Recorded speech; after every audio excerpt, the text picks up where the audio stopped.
Oh, hey. Oh, hey guys. Welcome back to the Ghosty Girls. Welcome. Why are you so quiet? I don't know. Normally we're so fucking loud. And she's like, welcome back, ASMR. MSRP. Oh, welcome back, ASMR. I think we should really start each session with some ASMR. Shake your ice for them. I'm going to run my... Why does it sound? I'm just gonna fart right in. I'm just kidding. Take that out. So on TikTok, I found an ASMR talk. It was this girl dressed like Nosferatu, like the new Nosferatu, and I sent it to Alicia, and I was like, "Dude, look at this." You couldn't open it though, could you? I couldn't open it. It was amazing. This chick was dressed like, I mean, she did the makeup. She was on point with the theme. Like, she had a little mini coffin. Like, It was awesome. And I was thinking, like, we should start an ASMR channel, but like a horror ASMR channel. I can do the makeup. I know, that's what I'm saying. We should totally do this. Aren't we starting a cooking show too? Yes. Because I saw a TikTok. I saw a TikTok where this guy was doing a cooking show, and in the middle, he's like stirring something up, and then he's like, oh yeah, hold on. Are you looking it up? So I also, in addition to doing horror ASMR, I got this idea to do a fucked up cooking show as well. And I was thinking, like, maybe we could do, like, I don't know, serial killers' favorite meals or their last meal, like that was, you know, cooked in prison for them or whatever, or if they got KFC. Like, I'm pretty sure John Wayne Gacy got KFC, but we could like make fried chicken. Okay. And we could have like a fucked up cooking show, because I was watching a TikTok, and I'm going to play it because it's so out there and it's so my type of humor. For context, this is this guy, and he's cooking, he's stirring a pot. It's like super zen and chill. And then this is what the fuck he says. I remember when I was a kid growing up, my friend Justin and I wanted to make a roller coaster. So we started saving money by putting our lunch money in a shoebox. And after about 6 months, we had a couple $100 in there. But it turns out that my friend Justin's sister's boyfriend had found the shoebox, and he stole the money to pay for an abortion. Okay, this is looking just about ready. So the first time to go in has already been cooking for 12 minutes. So what we're going to do is... He doesn't even address that? He just... No, He just continues stirring the pot. And he's literally stirring the pot. Literally. With the drama, right? Who would watch a show of Alicia and I doing that? Like, just a fucked up cooking show where we just, I don't know, cook food and just talk about random shit and just throw in little fun facts like that and act like you didn't even say anything that was controversial. I don't know. I'm really feeling it. I would watch it. And can you, like, we would have to wear, like, diapers, because I think you and I would be laughing so hard it wouldn't. Yeah, I would really have to work like on my straight face, like just to throw in like some kind of really like fucked up story, and then be like, so anyway, now we're going to preheat the oven to 425. This mozzarella is looking amazing right now. By the way. Yeah. This sauce, she's looking real thick. Speaking of thick. Yes. Oh my gosh, can we do that, please? Comment wherever you listen to us. YouTube, you know what? I want to get our Facebook comments and our YouTube comments up. Okay. Comment if you would watch some. Watch. Comment if you would watch some shit. If you would watch some shit like that. Okay. And we'll make it happen. I'm going to comment. I will watch. Do we have a TikTok? We do. I posted one video, and it was the clip of, I don't know why I didn't include this in the actual podcast episode. I don't know, whatever. But it was the clip of the EVP that we caught at the tattoo parlor when we were setting up our mics and stuff. Yeah, that was too good to not It was awesome. Put on a TikTok. Yeah. It didn't need to be in the episode because we Yeah, it out true. there already. But if you guys haven't heard it, I don't know. Maybe I'll post it to our. I think I did post it to our Facebook page as well. Yeah. It was on there. It's in our videos, whether it be Facebook, TikTok, whatever. Excuse me. I just choked on my own air. Are you okay there, Sassy? No, I'm not. Okay, I'm not. But yeah, we caught a really cool EVP and it wasn't anyone in the tattoo parlor. It was a man saying hi back to us when you were like testing. You were like testing, hello, hello, and it was like hi. Hi. We don't know who it was. It wasn't anybody in there at the time. So yeah, that was cool. That was awesome. But we digress. I wonder how many times that has happened to people and they don't even realize it because their ears aren't trained to listen for them. I literally said to you before, I wonder if anyone has recorded a podcast and caught an EVP on it, because that's how you catch EVPs, like just randomly recording stuff. Yeah, it's true. So weird that I said that and then we caught an EVP recording a podcast. I swear sometimes I be saying shit and then it just manifests out into the universe. So Manifest us some chilies. it's coming. Yes. It's coming. So what are we talking about today? So first things first, I want to start off with a funny dad joke. Okay. Just to break the tension that we're about to go into. Oh no, we're going to need palate cleansers, aren't we? Mm-hmm. Okay. Chips and salsa for sure. What's Forrest Gump's password? What is Forrest Gump's password? Oh, I don't know. I'm really bad at these. One, Forrest, one. Oh my God. Probably an exclamation point after that. That's totally a dad joke. I know. I Googled it. You know who has good dad jokes is Daddy T. Oh, maybe he can record a funny dad joke and we can put it at the beginning of all of our podcasts. Or we could use them as palate cleansers. A palate cleanser with Daddy T. And he'll just tell you the most off-the-wall dad joke ever. Okay, I'm going to ask him to do that. I'm sure he would. He would do that. Yeah, he would be giggling, though. That's okay. Because he would giggle. If you're not laughing at your own jokes, you're not telling them right. Right, yeah. Like, I could just see him, like, sitting here with my mic hooked up and me being like, okay, go ahead. And he'll be like... It's like Beavis and Butthead. I love it. And that's his favorite. Beavis and Butthead is his favorite. I love Beavis and Butthead, too. Yeah. See, I love Daddy T. He's great. He's the best. I know. All right, so digression again. Digression. It's real. Anywho, so have you heard of a kid recently in the news named Collin Griffith? Collin Griffith. I have not, actually. This case is going to blow your mind. Oh. There's lawyers involved. And it's so weird that lawyers would be involved in the case. That's fucking crazy. I didn't say that right. You never hear of that. My brain is not braining. No, that was awesome. I love when lawyers are involved in cases. So every case. It gives me a job, you know? It's true. Blonde being blonde. The blonde is blondin'. Anywho. Yeah, the blonde is blondin'. So yeah, so what I meant to say was I go pretty deep into the trial aspect of this one. And I know you love that shit. I love that shit. So this one I did with intentions of hopefully surprising you. And I think it's going to be I'm excited. I'm rubbing my handsies together. I'm so excited. All right, let's get into it. Honestly, this case like made my head spin. Not as much as good old Albert Fish. And this is pretty recent, you said? Yes. Okay. Yeah, it's like a multi-level story. So recent ones are hard too, because I feel like, especially with social media and everything, like there's so much evidence now in cases because it's like text messages, emails, this, that, like internet searches. There's just so much. And then you have like Reddit threads with people like, you know, and like web sleuths and all that. And that adds like a whole other level to like the evidence / like speculation and rumor. It gets crazy. It is crazy. Yeah. Sorry. No, you're, yeah. My Starbies kicked in, so I'm like, let me take a sip of mine and maybe I'll get better. Okay. I'm going to let you swallow that. Yeah, sorry about that.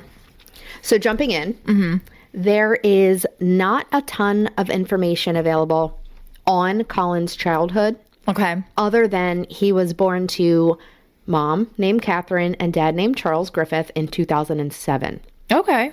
Oh, wow. He's pretty young. Yeah. Oh, God. Jesus Christ. I got one of those dad lumps.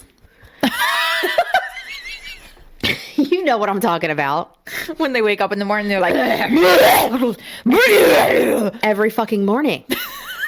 My husband. I'm like, are you all right? Yeah, I'm fine. It's just allergies. Is it at this point? no, it's the dad rumble. It's the dad. Yeah, the dad lump in the throat that they have to get out every morning. I have one of them right now. You drink some coffee.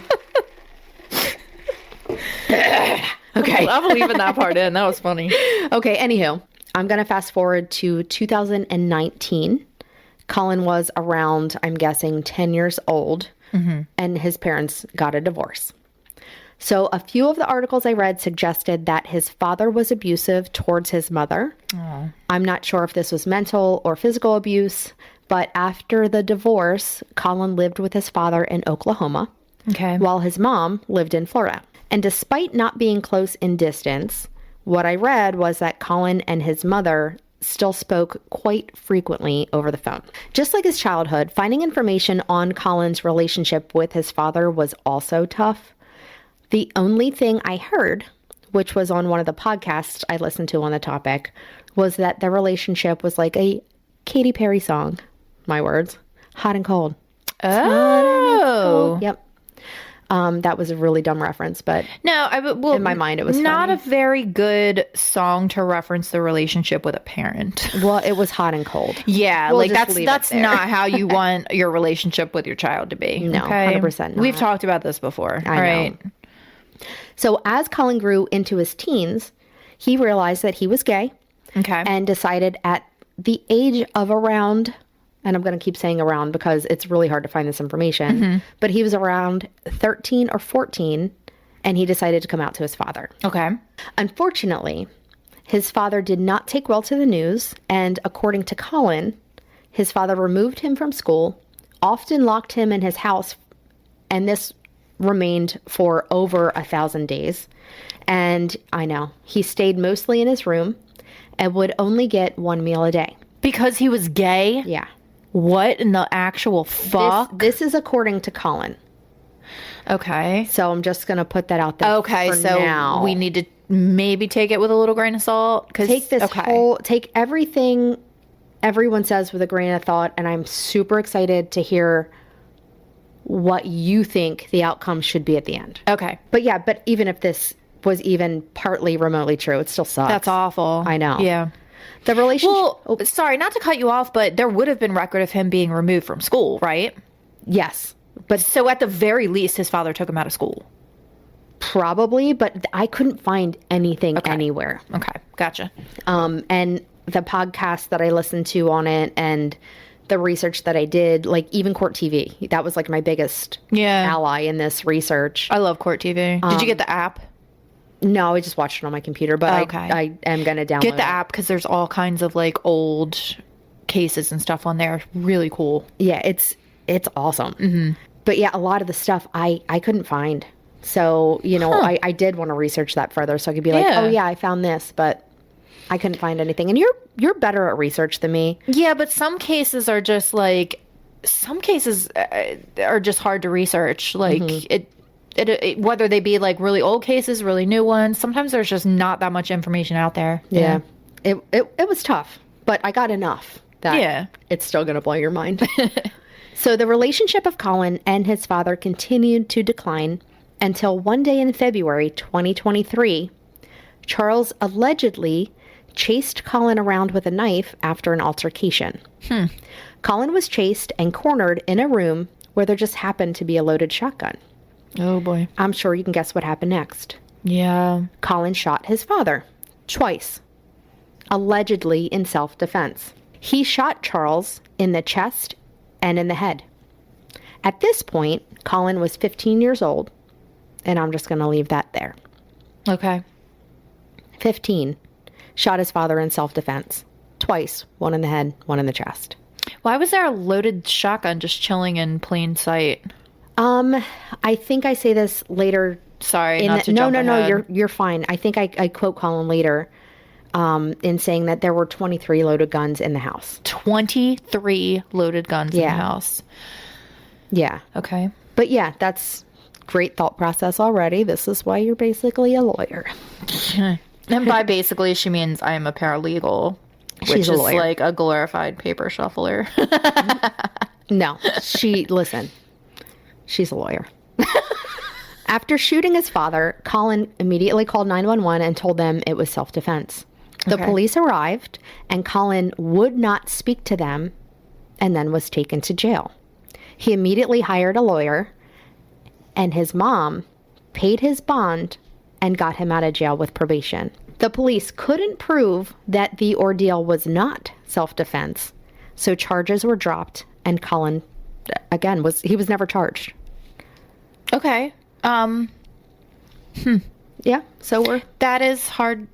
That is hard to prove. It is. Yeah. It is. And I mean, I don't know. I mean, if there's not enough evidence for the state to push forward with a case and press charges, they can't. Right. And I don't know if at this point they even did research on if his father actually pulled him out of school for those 1,000 days. Yeah. And did all that other stuff. Like, I don't know. I would assume they probably did. I mean, I would hope so. Maybe it just wasn't released or something like that. Man, that's crazy. Yeah. After his father's passing, Collin moved to Florida to live with his mom. At first, it seemed like they were making up for lost time through the eyes of Catherine's social media.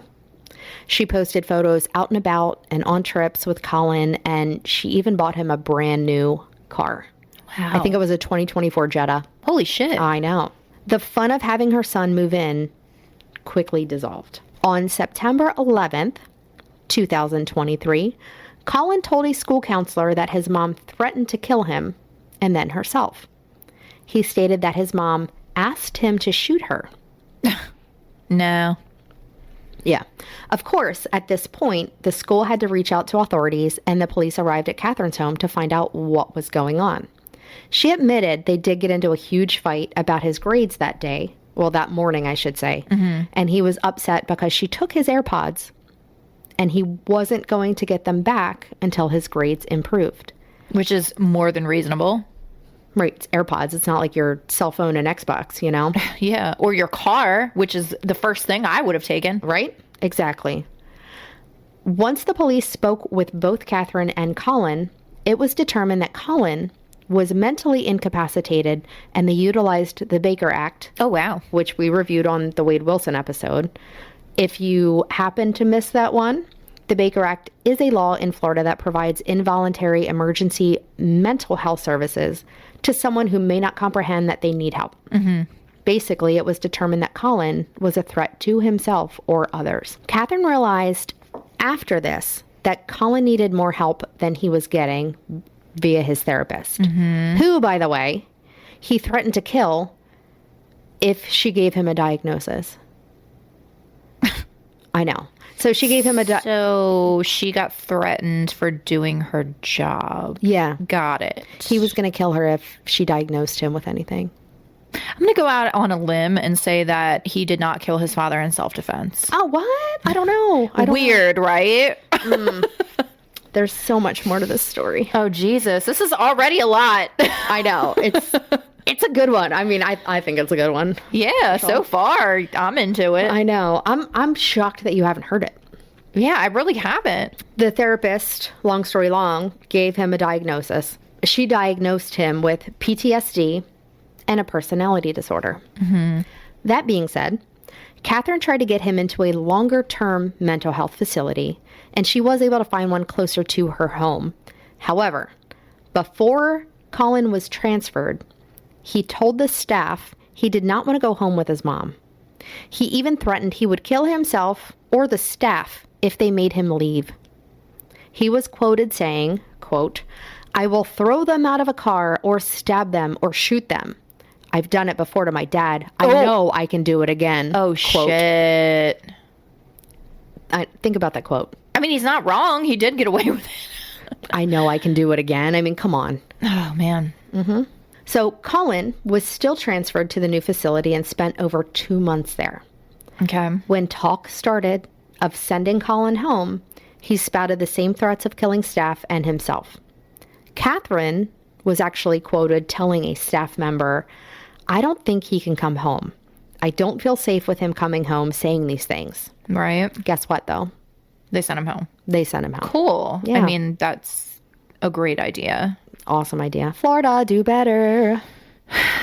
A few months later in November of 2023, Collin and his mom got into another huge fight. Collin actually kneed his mother in the groin and pulled her hair. Oh, shit. Yeah. The cops were called, and you can actually watch the body cam footage. Like, I was all in on this. It was nuts. I actually pulled a lot of quotes out of it. So Collin claims his mother, this is on the body cam footage, he claims that his mother hit him in the face, and then as a reaction, he grabbed her and kneed her to get her away from him. It was all self-defense. Right. There's also body cam footage of the cops talking to Catherine. They mentioned the EMT was on their way to check out her hand because Collin had stomped on it to get her phone out of her hand. Oh. I guess she was trying to hit record to record the interaction. Right. So she had proof. And he got upset and stepped on her hand to make her drop the phone. Yikes. They were also going to check out her groin to make sure she wasn't injured internally. This time, though, there was a third party involved. Collin's grandmother, Susan, was a witness who claimed it was absolutely not self-defense on Collin's part. She's also on body cam footage. It shows her talking about Collin not wanting to go home after therapy and how he was asking for foster care. Wow. She admitted to talking Collin out of wanting foster care and about his anger issues. She then reveals why the fight started. Catherine had given Collin rules and stated that since he was so money-driven, anytime there was an infraction, she would take away his, what I can only imagine, is allowance. Okay. You know what I mean? Like, you're so money-driven, I'm going to take it away is kind of what she said. Which, again, is fucking reasonable. Yeah, agreed. She had also taken away his phone because he was talking to someone that they, as in the mother and the grandmother, deemed suspicious online. Basically, in my mind, they're just trying to protect him, you know? This is all stuff that I would do as a parent. Same. So the grandmother also said Catherine told Collin he cannot call her a psychopathic, narcissistic bitch anymore. Yeah. If that's not the pot calling the kettle. Listen, I can't. And the grandmother, I should just call her Susan at this point, sorry, also saw Collin push Catherine to the ground. She tried to help because she's like ex-military. She tried to step in. Oh, okay, Susan. I know, get it, girl. But then she ended up just calling the cops because... Well, that's the smartest thing to do, especially if the child has already killed another human being and gotten away with it. So, yeah. Yeah, allegedly. Right. Self-defense. Allegedly. Right. They then decided to arrest Collin. Okay. Good. Yeah. The grandmother talks to Collin on the body cam about his anger, and I will preface this by saying he's sitting in the cop car and she's talking to him through the window. Yeah, yeah. She tells him that she was scared of him during this event. She then tells him what she witnessed, and he, of course, denies it and claims self-defense. He said that he was peacefully trying to coexist. And after watching the footage, it sounds to me like he was confusing previous conversations about peaceful coexisting and inserting them into the domestic disturbance. Like in my mind, it seemed like he really truly believed that although there was a witness, he was not the aggressor and his grandmother was making up this whole story of what she saw. Collin was arrested after the ordeal, but was released on bond and placed on probation and released back to his mother with a non-violence order in place. That'll do it. That will definitely deter him. Yeah. Good job. Woo! Florida. Before leaving the jail, he asked the police to please not release him back to his mother because he will kill her. Yeah, how does that work? I don't know. Make this fucking make sense. No, I can't. The police check on Collin the day after he was released. To make sure he didn't kill his mom. Like you said he would. Yeah. This was the day after the whole ordeal, essentially. Jesus Christ. Again, there's body cam footage, so I was like, oh, let me watch this. It shows him talking with the police, and honestly, like, he was pretty chill the whole time. Okay. Like, I don't know if he can just turn it on and off or, like, what. Probably. The cop asked Collin, quote, I'm going to do a lot of quotes on this one. How is the situation with you and your mom right now? Have things calmed down? He immediately says, quote, no, it's not good. She thinks I beat the shit out of her, and I don't. She thinks I'm psychotic, literally psychopath, sociopath, or something like that. I don't know exactly where she is at, but she thinks I am going to kill her and that I want to kill her. You literally, sir, respectfully, you literally fucking said that to a police officer. Yeah. Yesterday. And people in 2 different mental health facilities. Yeah.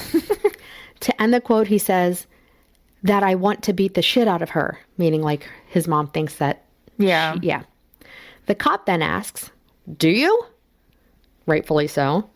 Collin says, quote, no, I don't want to hurt anyone, let alone my mom. He goes on to say that he's not going to take it when she abuses him, though. Then the cop asks about his statements at the jail when he said he was going to kill his mom. He defended himself, saying, she acts out all the time, and she has even pulled a gun on him before, forcing him to call the cops. I didn't find record of that, though. Because there probably wasn't one. Yeah. It's really interesting, honestly, to watch the body cam footage. I recommend it. You can see the cops, like, not buying what he's selling. Can't imagine why. Cool. He seems really honest. Yeah, totally. Totes my goats. So it was nice to see the cop actually coaxing and reminding Collin that these situations take 2 people. Yeah, right. Pushing him to try to get him to take ownership of his actions in a way. Yeah. Collin then goes into the situation where his dad attacked him, saying to the cop, he attacked me, my dad. And when he did, he tried to come at me with a knife. It was in Oklahoma and he died. The cop then replied, quote, how is that? End quote. And Collin, calm as a clam, says, I shot him when he tried to kill me. Wow. The cop then asks, did you have a gun in hand? And at this point, to me, Collin's eyes kind of start darting around. Like, he looked nervous. And he says, I was fleeing and the house was filled with guns, 23 to be exact. And then the cop interrupted him and says, did you know where all the guns were? Collin then says, I didn't seek one out. I was just trying to run, but when I was cornered and had nothing else, there was a gun. And then while shrugging, adds, and I shot my dad. Like, he just shrugged and said, there was nothing else. I shot my dad. Weird. Interesting that he said that his dad came at him with a knife. I wonder if they found a knife by him. Or, I mean, he could have planted a knife by him, but... Or shit, maybe the dad got a knife to protect himself from him. It's possible. Listen. This is crazy. I know. The cops then put Collin in handcuffs and load him into the car. Footage then shows Catherine asking him questions about if he said he was going to kill her and why he was worried what was going to happen. And to be honest, listening to her talk, she does sound like she's taunting him a little bit. During this. Not something you want to do to your child who's mentally ill. No. Yeah. But I mean, also, like, being fed up with your fucking child is also a thing too. Like, I mean, she probably was at the... I'll have to watch the... You're gonna have to watch it. I'll have to watch it so I can make my own conclusions. But based on what you're telling me, I mean, I can't really blame her for being pissy with him and sarcastic because, like, I would have been well beyond my last rope. Yeah. Yeah. I think one of the cops could kind of sense her attitude in a way. Yeah. She goes, ma'am, they need to leave, and kind of escorted her away. Okay, so well, that's good. Yeah. I guess push any more buttons if you will. Right. Yeah. After that whole ordeal, Collin was basically just let go. He was welcomed home, and they did coexist for a while. There were still a few red flags, though, because at some point, Collin was visiting with his grandfather, Robert, and Robert said that his grandson was very aggravated at his grandmother and his mother. And this is what Robert is quoted saying, and you can actually see him say this on court TV. He said, Collin said, I am so tired of these 2 bitches. Oh, shit. I'm disgusted. My mom, I keep thinking over and over, I want to slit her throat. I want her to bleed out. I want to smell the blood. I want to feel the blood. I want to feel the life and the blood leaving her body. End quote. Okay. Robert, his grandfather, was obviously concerned. However, he did the best he could to kind of manage the situation. He just took a deep breath and told Collin, listen, only allow positive thoughts in your head about your mother. Keep them positive because thoughts become words and words become actions. And Robert was so concerned that he decided to tell Catherine, be it in kinder words, what Collin said. Again, chose a much less aggressive way to tell Catherine because he was, quote, scared it would give her nightmares, end quote, if he told her the exact words that Collin used. I mean, but it didn't even cross his mind to like call police or anything like that. Yeah, okay, that's great. No. So Catherine replied by telling Robert that Collin had threatened to kill both her and Susan, his grandmother, many times. Despite this, Catherine still really wanted to work on their mother and son relationship and try to help her son. So time moved, and again, they continued to coexist. But, there's always a but. Yeah. In February of 2024, Catherine and Collin got into another huge fight.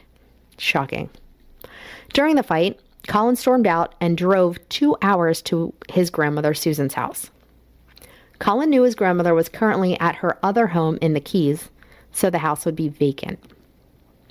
Catherine was obviously concerned, even though she knew where Collin went, so she decided to let Susan know, as well as call the cops to report him missing. Susan was fed up, obviously. Yeah. And also called the cops to report that he had broken into her home. Good. And she did not feel safe with him there by himself. Right. Collin was still on probation from his domestic violence charge in 2023, and leaving his home actually violated his probation. Correct. So the cops didn't really seem to care. They kind of overlooked the probation when they found him a few days later. I mean, that's not really the point of probation. I know. But okay, please continue. No. What the? This shit pisses me off. I knew your ass was going to get fired up over this one. So the cops turned him over to child services and then told him he was to be sent home. Guess what Collin said? That he was going to kill his mom? What? Oh my God, that's so weird. I don't know why. It sounded like a chicken when I said that. Let me guess what else happened. What? They sent him home to his mom. What? How did you guess? I'm going to go out on a limb and say this is a white boy. It is. Interesting. So Collin, again, just like you said, stated he was going to kill his mother if he was put back in her house. He even added to this threat this time saying he would, quote, use any force necessary, end quote. But yeah, he went home after that. So things remained tumultuous between Catherine and Collin after he came back home. Of course they did. A month after he was given back to his mom, this time, I should say, Collin and Catherine got into another huge fight. Whoa, so weird. I never expected that turn of events. Me either, man. It shocked me when I read that. Jesus Christ. So this time I read that the fight was over chores and him not helping. So Collin removed himself from the situation and again drove 2 hours to his grandmother's empty house. Catherine... Which would violate his parole again, correct? Yeah. Okay. Catherine didn't call the cops right away this time because she realized, I guess this time, how much trouble he could really get into if they held the probation. I don't really know. I don't know. So she didn't call the cops right away. Oh, God, I can't with this fucking story. Catherine did not call the cops right away this time because she realized how much trouble Collin could actually get into. Yeah, and I mean, God forbid he actually face consequences for his fucking actions, but I digress. Digression is real. It's true, though. I can't. So a few days later, this was now on September 7th, 2024, just to catch you up on the dates, Catherine texted Collin and asked him to come home. The next day, September 8th, 2024, Catherine told her neighbor what was going on and that she had given Collin an ultimatum. If he wasn't home by Monday, then she would be meeting with his parole officer. She then drove to Susan's house to try to get Collin to come home. She arrived around 4 p.m. and went inside to have a conversation. They immediately, of course, shocker, started fighting. And at around 4:30, Susan's neighbors heard a disturbance outside, and when they looked to see what it was, they saw Collin and Catherine outside on the front porch arguing, loudly, may I add. They then witnessed Collin pull his mother by her hair back inside before shutting the door. Oh my God.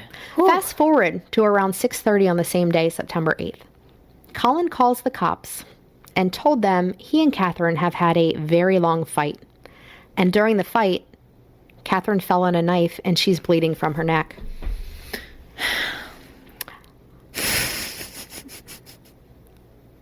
I'm just gonna pause for a second and cough.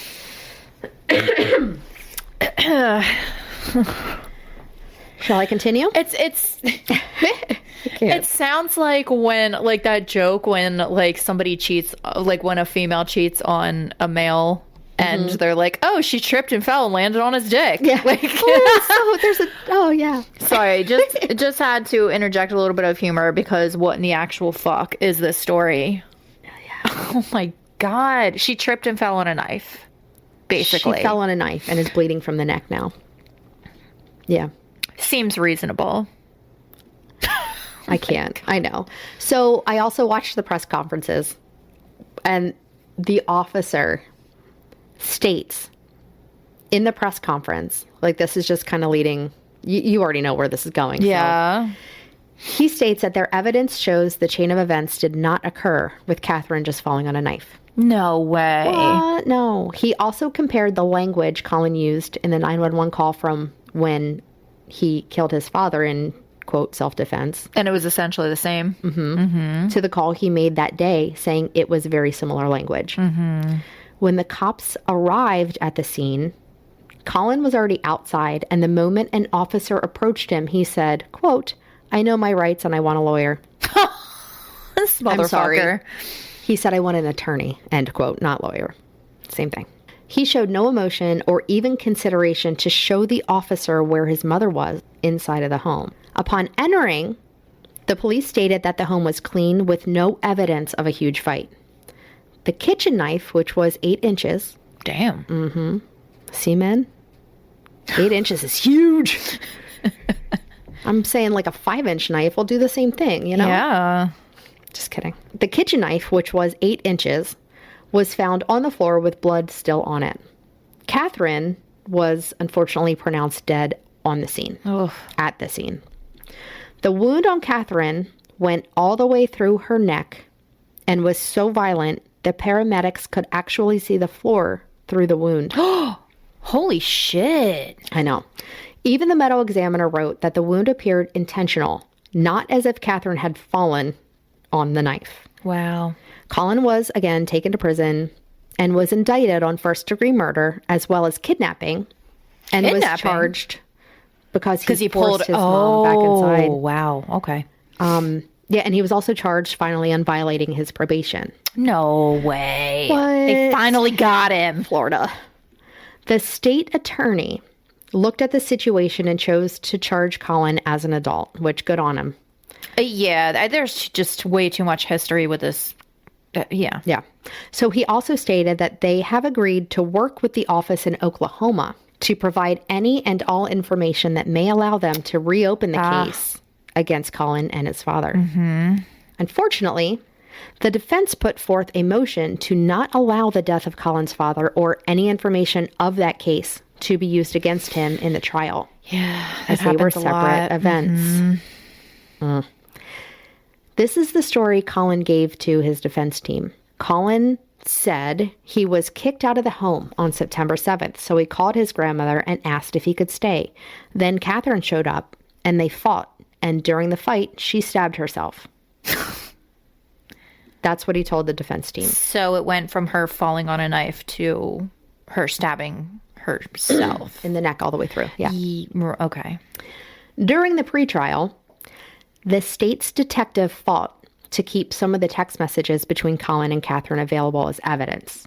This was super intriguing to me. So in these text messages, Catherine threatens to release ring camera footage that allegedly showed Collin admitting that he killed his father on purpose. Oh. And that it was not in self-defense. Why wasn't this given to the police when it happened? For fuck's sake. But wait, there's more.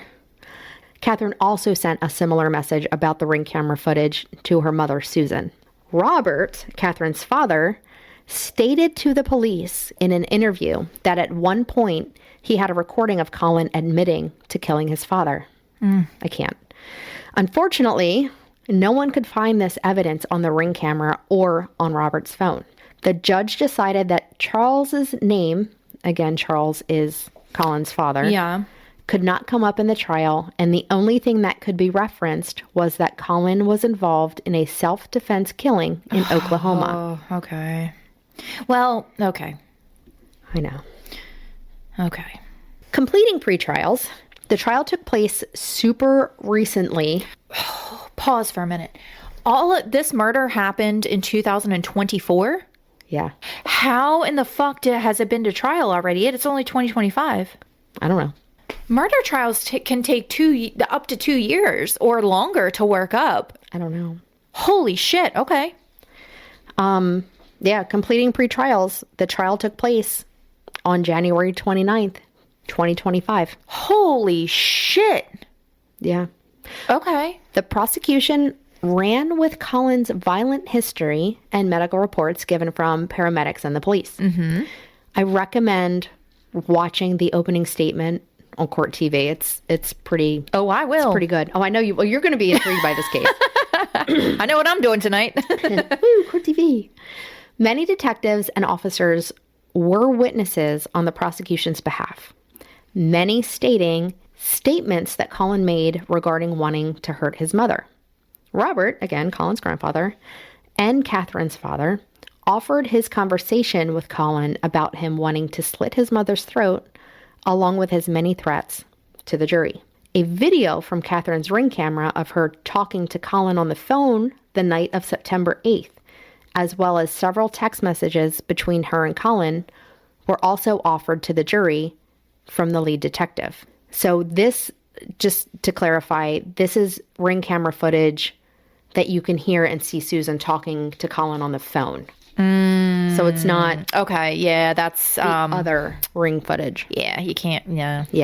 Yeah, the defense rebutted with an attack on Catherine and said she created a terrible environment for Collin. By buying him a brand new car and all that? Yeah, and trying to get him, Gotcha. treatment for his mental health issues. Makes sense. Susan, Collin's grandmother, shockingly was a witness for the defense. I'm sorry, what? Yeah.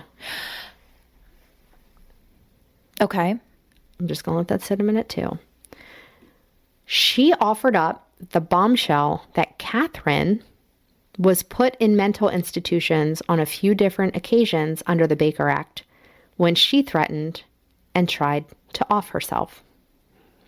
She also threatened it many other times and wasn't put in a Did mental she institution. threaten to kill anyone else or just herself? Just herself. I have a hard time with relevance on that one, but... Well, I'll get there. Susan claimed that Catherine once handed Collin a gun in front of her. And then Catherine told Collin to shoot her with it. Susan also claimed her punishments to Collin were absurd and borderline abusive, and claimed that Catherine lied often about anything. Susan also claimed that there were times she was scared of Collin. However, she knows that he would never kill his mother. After Susan's witness statement, the defense offered their thought on what actually happened, and they called it, rhymes with schmuicide, by son. They claimed that Catherine was so messed up in the head, she knew that if she attacked Collin hard enough, especially with a knife, he would have to defend himself and would end up killing her. So essentially, they're trying to say that she was committing suicide by provocation, pretty much. Yeah. Schmuicide by son is how I'm saying it. Okay. After the closing arguments, the jury deliberated and came back with a verdict. Not guilty. That's fucking wild. They bought the schmooicide by Sun Pitch. Well, it raises reasonable doubt is what it does, because they used her prior mental health history against her. I'm not saying I agree with it, but it does raise reasonable doubt. And when you raise reasonable doubt, if the glove don't fit, you must have quit. Fuck's sake. The defense that they did their job properly is all I'm saying. Yeah. Doesn't make it right, but wow. Yeah. So he's just out living in Florida, right? No? Yeah. He is? Yeah. I'm like, So Collin, he walked out of the court, a 17-year-old free orphan, and now lives with his grandmother, Susan. Yeah. And this all happened in January of 2025. It is now February of 2025. So, I mean, this is so recent that, like, I'm kind of thinking we are going to eventually be doing a follow-up episode. I'm thinking I think that's reasonable. Maybe the Oklahoma trial will be reopened at some point. And, I have a lot of thoughts. I just can't enunciate them or bring them into words because this case blew my freaking... I don't even know what I'm saying. This case exploded my brain. That's what I'm trying to say. Wow. I mean, if I were Susan, I'd walk around with a gun. I don't think she cares enough to. She can't be that afraid of him if she testified basically against her own daughter. Or is she that afraid of him? But, you know what I mean? Like, she was like, okay, if you promise not to kill me, I will. But she was basically the ticket out of jail for him. Like, if I don't... So let's say that she's scared, right? Wouldn't you do everything you could to keep him behind bars? Meaning you would testify for the prosecution? Yeah. Yes. Because if you're that scared of him, you don't want him living with you, I would think. Yeah. So she can't be that scared, right? I told you this case, like, blew my mind. I don't even know what to think about it. There's parts of me that are like, poor Collin. You know, if the stuff that he went through really happened, like, my heart goes out to him. If, on the other hand, he's this, like, crazy smart manipulator psychopath, like... But there's footage of him and what he's said, and I don't know. Too many people said or heard him saying he wanted to hurt his mother. And shame on all the people that sent him back home. And also witnesses saw him pull his mother back into the house by her hair. Correct. Which would lead me to believe that he was the aggressor in that situation. Well, I'm also going to remind you that the hole in her neck was so violent that the EMT people could see the floor through the hole in her neck. Which tells me that that's like a rage attack. Yeah. I don't know. I don't know. Very scary that he's just out floating around living life. Mm-hmm. It's like, what's that, Casey Anthony? Yeah. Florida has some crazy juries, man.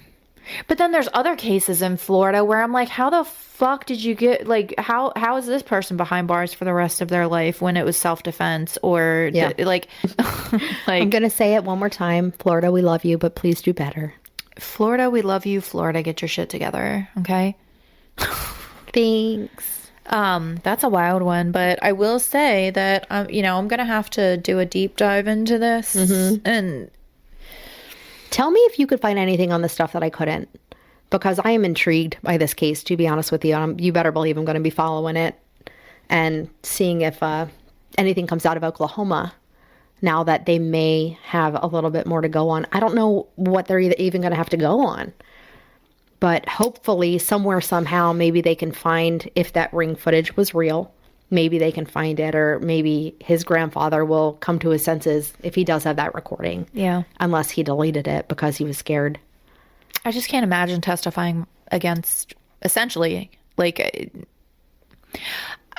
I look at it like, I have a daughter, obviously. Mm-hmm. And if she had a child who killed her, I cannot imagine myself testifying in defense of my grandchild that killed my own daughter. And talking all that smack on your daughter. You know, like, I don't know. It just makes me, it makes me wonder, like, was there something going on with the mom? I don't know. I mean, about? So her last, I think it was on Annie Elise's podcast. Love her. I think like she went into the mom's last 2 Facebook pages, and one of them was like a Taylor Swift song saying like it has to end or something. And now I'm thinking like, did she mean the relationship with her son? Like, I don't, maybe she was thinking about, I don't know. But we don't know if she actually posted that. Somebody could have had access to her Facebook page. If they're going to make something look like a suicide, I mean, the perfect thing to do would be to post on social media as if you're going to commit suicide, right? That's true. I don't know when that was posted. Now I got to rewatch the video. I mean, look at Gypsy Rose, like, you know, that whole thing. I mean, she posted on her mom's Facebook page after her boyfriend, who she told to kill her mother. You know, she just had a baby. Yeah. What is this world? We'll get to them at one point because I have a lot of thoughts about that. Well, that was my story for today. Yeah, I can definitely see a follow-up episode coming out of that. Yeah. But yeah, thanks for listening, guys. Yeah, hope you enjoyed it. Let us know your thoughts. Yeah, let us know your thoughts. Guilty, not guilty, to be determined. That's a wild one, man. Yeah. It's nuts. Well, thank you for listening. I guess. I'm gonna go eat some Chili's. Yeah, same. I'm hungry. All right, well, we'll see you next Tuesday. Don't be one. Bye. Bye.